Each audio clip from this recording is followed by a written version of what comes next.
Hi. I'm nervous, but luckily I have pieces of paper that tell me what to say. So hopefully that'll help. I'm Wyatt. I graduated from Bemidji High School in 2013. I'm really grateful to be able to get the Alworth scholarship, and today I was encouraged to tell my story, and it is actually probably a little bit different than most of my peers here.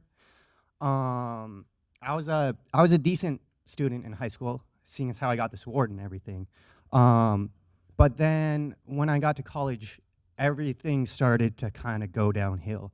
My first semester, I did okay. I got, A's and B's. Not perfect, but fine. My second semester, I started to get B's and C's. And then after that, I failed out of the next 2 semesters, took a semester off, and then failed out of the next semester after that. So I was really lucky with the community around me, and I had a bunch of people help me get back on track. And I ended up making a list of things that I needed to do to be able to pass all of my classes this previous year. In the fall of 2016, I passed my first class in 2 years. And I had to go into my advisor before that and convince him to let me get back in college, because at this point I didn't have a passing record.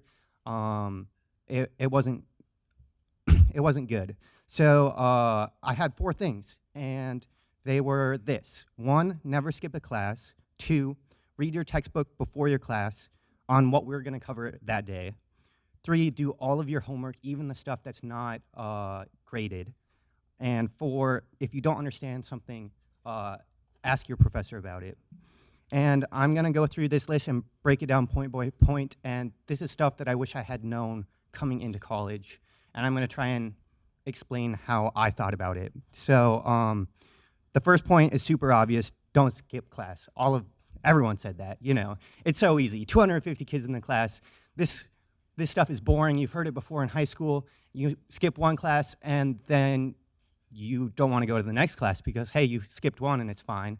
And it just sort of becomes a habit and spirals out of control. And then you get to the exam day and you're like, oh, wow, I don't understand any of this because I was never in class.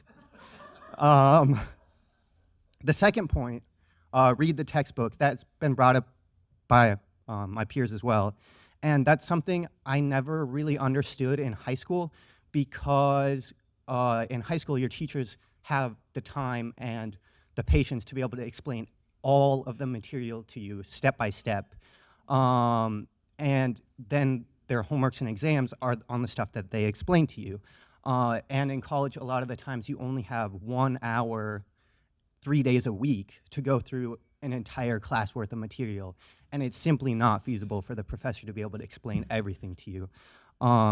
So what I would do is I would read the textbook beforehand, and then they would go and they would explain the stuff out of the textbook that they thought was the most important, and that was the stuff that you needed to learn, and all the other extra stuff was just kind of bonus.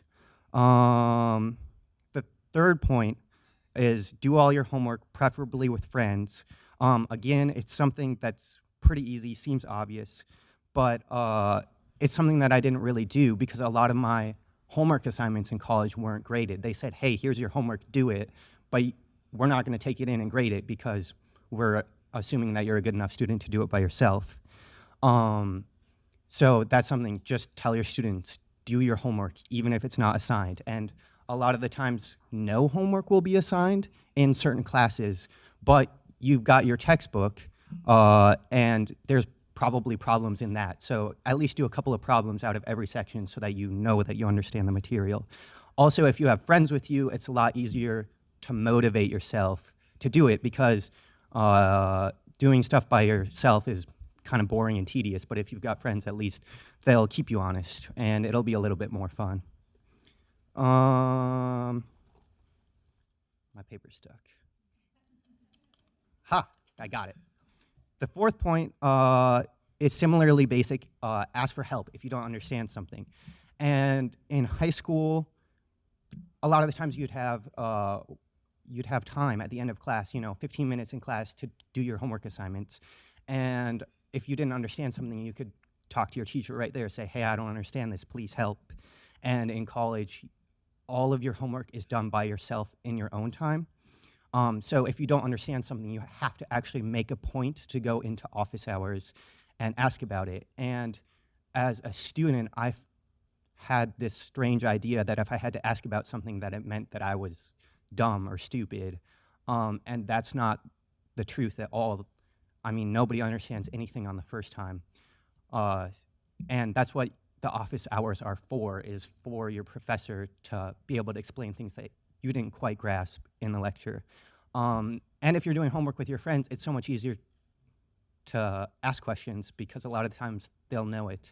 And if none of you know it, then you definitely have to go ask the professor because clearly something's wrong. Yeah, so that's my list of 4 things. I did all 4 of them. I ended up passing that semester with a GPA of like 3.9 something. So it worked for me at least.